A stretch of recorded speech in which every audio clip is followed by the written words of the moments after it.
Un texte paru dans Le Monde et signé par une centaine de femmes rejetant le puritanisme, apparu avec l'affaire Weinstein, a fait grand bruit. Retour sur son itinéraire et les débats qu'il suscite. Le Monde 13/1/2018 à 6h, mis à jour le 14/1/2018 à 7h47 par Franck Nouchi, médiateur du Monde 7. Ainsi, certains papiers que l'on pensait retentissants font parfois pchit. D'autres, au contraire, mettent le feu aux poudres. La tribune intitulée « Des femmes libèrent une autre parole », signée, entre autres personnalités, par Catherine Deneuve, Catherine Millet et Ingrid Caven, et publiée dans Le Monde daté 10 janvier, est à l'évidence à classer dans la seconde catégorie. Commençons par rappeler les faits, tels qu'ils nous ont été rapportés par le responsable des pages débat du Monde, Nicolas Truong. Dans la soirée du vendredi 5 janvier, il reçoit un coup de fil de Catherine Millet. L'auteur de La vie sexuelle de Catherine Monsieur Seuil 2001 souhaite l'informer de l'existence d'un texte collectif, signé par de nombreuses femmes, a écrit, en réaction au climat idéologique qui s'est installé dans la mouvance de MeToo. Nicolas Truong fait part à Catherine Millet de son intérêt de principe, tout en précisant qu'il jugera, sur pièce, après l'avoir lu, de son éventuelle publication. J'ai immédiatement pensé qu'il aurait un impact important, se souvient Nicolas Truong. Le temps de recueillir de nouvelles signatures et sans doute aussi de peaufiner sa rédaction, le texte ne parvient dans sa version définitive au responsable des pages débat que le soir du dimanche 7 janvier. J'ai immédiatement pensé qu'il aurait un impact important, se souvient Nicolas Truong. D'autant plus qu'au même moment, deux autres textes allant dans le même sens m'étaient parvenus. Il se passait quelque chose, une sorte de moment critique post-Weinstein, toute proportion gardée, un peu comme il s'en était produit un autre dans la foulée du mouvement « Je suis Charlie ». Lundi 8 janvier, lors de la conférence de rédaction de midi, Nicolas Truong présente la tribune, en indiquant que parmi ses auteurs se trouvent Catherine Millet et Catherine Robbe-Grillet. Il précise qu'un autre texte, signé par la romancière et essayiste Belinda Cannon, sera publié dans la même page. En plus de ces deux textes, sur une autre page, il y aura un long article du politologue Olivier Roy. Son thème, à rebours des événements de Cologne, où la culture des agresseurs était mise en cause, l'affaire Weinstein fait de la nature même du mal, du cochon, la racine de la violence masculine, débat et polémique en perspective. L'affaire change de nature lundi, dans la soirée, nouveau coup de fil de Catherine Millet, Catherine Deneuve est d'accord pour signer le texte, par courriel, Nicolas Truong prévient immédiatement Luc Bronner, le directeur de la rédaction, ainsi que son adjoint, Benoît Hopquin. Avec cette signature connue dans le monde entier, l'affaire change de nature. Impact maximum garanti. Mardi matin, conférence de 7h30. La question est de savoir comment présenter ces deux pages à la une du journal. Manchette, grande photo de Catherine Deneuve, un titre plus sobre.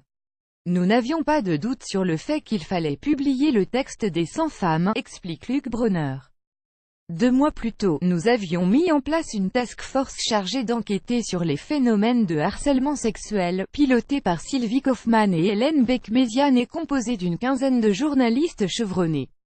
Nous avions décidé de faire de ces questions une priorité éditoriale pour l'année à venir. Et avant même la publication de cette double page, nous avions publié plus d'une dizaine de manchettes, une quarantaine d'enquêtes, reportages et analyses portant sur ces sujets de harcèlement. Sans parler de dizaines d'interviews et de points de vue variés, en général favorables au mouvement MeToo. Donner la parole à des personnalités défendant des points de vue différents ne posait donc aucun problème de principe. Le rôle des pages débat, dès lors que ce débat existe dans la société, il est bien qu'il soit rapatrié dans les colonnes du Monde, résume pour sa part Hélène Beck-Méziane. Tel est en effet le rôle des pages débat, au Monde: susciter des points de vue contradictoires, défendre le pluralisme des idées, animer le débat public. Dès lors, fallait-il faire plus gros en une? Luc Bronner et Benoît Hopquin ne le pensent pas. Rappelons que la première page du journal était ainsi composée: les ruptures conventionnelles collectives en manchette. Au-dessous, une grande photo du nouveau président du Conseil scientifique de l'éducation nationale, Stanislas Dehaene, avec ce titre, Education, le bon génie de Blanquer. À côté, sur une colonne, un titre entre guillemets, soulignant ainsi d'emblée qu'il s'agissait d'une tribune: les femmes ne sont pas de pauvres petites choses. Renvoyant aux 2 pages débat, le texte de Une commençait ainsi, dans Le Monde, un collectif de plus de 100 femmes, dont Catherine Deneuve, s'inquiète du puritanisme, apparu après l'affaire Weinstein. La protection des femmes ne doit pas les enchaîner à un statut d'éternelle victime. Le féminisme n'est pas la haine des hommes et de la sexualité. Le titre était plus provocateur que sur le papier à l'intérieur du journal, en pages 20 et 21, sous le bandeau, débats analyse, une tétière, violence faite aux femmes, surmonter la tribune des 100 femmes, les textes de Belinda Cannon et d'Olivier Roy et un dessin de Sergueï. En début de matinée, soit quelques heures avant que le journal commence à être distribué dans les kiosques à journaux, la fameuse tribune avait été mise en ligne sur le site du monde.fr. Contenu intégral réservé aux abonnés.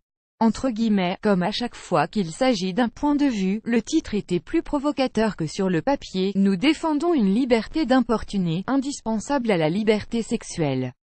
Le chapeau précisait, dans une tribune au Monde, un collectif de 100 femmes, dont Catherine Millet, Ingrid Caven et Catherine Deneuve, affirment son rejet d'un certain féminisme qui exprime une haine des hommes. Repris et commenté dans le monde entier quelques heures plus tard, plus ou moins bien traduit, ce texte serait repris et commenté dans le monde entier. Du New York Times au Guardian en passant par tout ce que l'espace numérique compte de sites d'information puissants ou non, l'illustration de l'article était toujours la même, Catherine Deneuve en photo. Tandis que l'audience de ce texte atteignait des scores faramineux, à la rédaction du Monde, un débat naissait. A-t-on eu raison de publier cet article qui va à l'encontre des valeurs défendues par le journal, s'interrogeaient plusieurs jeunes rédactrices et rédacteurs. À l'inverse, d'autres, souvent plus âgés, se demandaient si nous n'étions pas passés à côté d'une manchette choc. On en était là quand les réseaux sociaux commencèrent eux aussi à s'en mêler. Et de quelle manière, à lire certaines réactions, le Monde aurait pris parti pour les porcs. Nous aurions trahi la cause des femmes. Comme de nombreux autres journalistes du Monde, Hélène Becméziane tweet la tribune, sans commentaire, mais en extrayant une citation, « Les accidents qui peuvent toucher le corps d'une femme n'atteignent pas nécessairement sa dignité et ne doivent pas, si dur soient-ils parfois, nécessairement faire d'elle une victime perpétuelle ». Elle est immédiatement prise à partie, comme si elle était, elle-même, l'auteur de ces quelques lignes.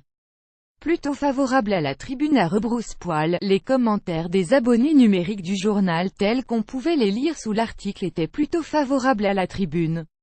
Quant aux nombreux courriels que vous m'avez adressés, pendant les 24 premières heures qui ont suivi la mise en ligne du texte et la parution du journal, ils étaient unanimement favorables au texte.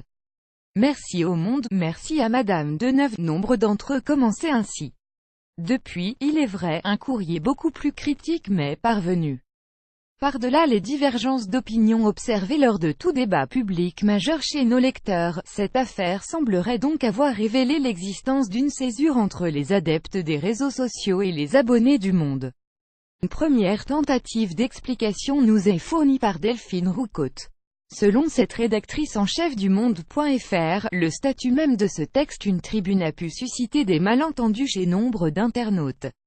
Écrit par des personnalités extérieures au journal, et de ce fait n'engageant pas le Monde, ces points de vue devraient, selon elle, être édités avec un souci de plus grande clarté, de plus grande pédagogie. En d'autres termes, nous devrions faire un effort de présentation de manière à ce que les internautes, moins au fait de la grammaire du Monde que nos abonnés, comprennent immédiatement qu'ils ont affaire à une tribune et non à un article écrit par un journaliste maison. Sur nos supports numériques, les tribunes doivent être mieux différenciées des articles, résume Delphine Roucaute. Du même avis, Luc Brunner assure que cette question fait l'objet d'un examen attentif de la part de la rédaction en chef et que des améliorations seront apportées prochainement. Il fallait publier ce texte. Auteur de l'article renvoyant à la manchette du surlendemain, harcèlement sexuel, les réponses à la tribune des 100 femmes, Violaine Morin. Service Société ne remet pas en cause le principe de la publication de cette tribune. En désaccord avec le fond de ce texte et se faisant l'écho de protestations entendues ça et là, elle regrette cependant que cette tribune, qu'elle juge confuse, ait été publiée en l'état. N'aurait-il pas été préférable de demander à ses rédactrices d'en clarifier le contenu avant publication, s'interroge-t-elle. ancienne directrice de la rédaction du Monde, actuellement directrice éditoriale et co-animatrice de la Task Force, Sylvie Kaufmann connaît bien ces problèmes de publication de textes en urgence. Aucun doute, selon elle, aussi imparfait soit-il, il fallait publier ce texte. D'accord sur le fait qu'un meilleur tagage sur les supports numériques aurait facilité les choses, elle insiste sur un autre aspect important de cette affaire. En dépit des moyens importants que nous avons déployés au monde pour traiter de ces questions, nous avons beaucoup de mal à bien travailler. Contrairement à ce qui se passe aux États-Unis ou au Royaume-Uni, en France les pouvoirs se protègent. Nous avons publié des enquêtes sur les ouvrières et les employés victimes de harcèlement, ou encore sur ce qui s'est passé il y a des années à l'UNEF ou chez les jeunes communistes, mais dans les lieux de pouvoir, nous nous heurtons à toutes sortes de résistances et d'opacité, ainsi que nous l'avons fait depuis 3 mois, nous allons continuer à enquêter, conclut Luc Brunner. Les journalistes de la Task Force, mais aussi beaucoup d'autres appartenant à différents services de la rédaction, sont d'autant plus mobilisés que nous avons la conviction que beaucoup reste encore à révéler.